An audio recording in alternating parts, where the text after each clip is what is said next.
पराभूत केलं आणि मला तर असं वाटतं की ज्यावेळेला महिलांना असा अधिकार नाकारला जातो त्याच्यानंतर त्यांना तो आसुरी आनंद झाला होता. तो आसुरी आनंद त्यांचा तिलापेक्षा सुद्धा नारी शक्ती बंधन विधेयक त्यांनी पराभूत केला याचा त्यांचा आसुरी आनंद.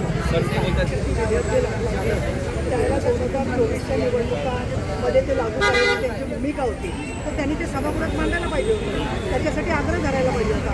पण 2023मध्ये लगेच 2024च्या निवडणुका 7-8 महिन्यात असताना ते लागू करणं अवघड होतं. परत पुनर्रचना करणं कायद्याने बंधनकारक होतं.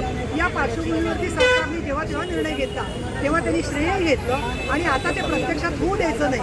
ती गेल्या 30 वर्षातली समाजवादी पक्षाची आणि काँग्रेस पक्षाची जी दुटप्पी भूमिका होती त्याप्रमाणेच त्यांनी वर्तन केलेलं आहे. मी तुम्हाला सांगते 96 साली मला एका काँग्रेसच्या नेत्यांनी सांगितलं होतं की ताई तुम्हाला नक्की संधी मिळेल कारण आता आरक्षण विधेयक 98 साली लागू होणार आहे. कारण तुम्ही त्यांच्यावर विश्वास ठेवला नाही आणि मी बाळासाहेब ठाकरे यांच्याबरोबर शिवसेनेमध्ये त्यांचं नेतृत्व काम केलं.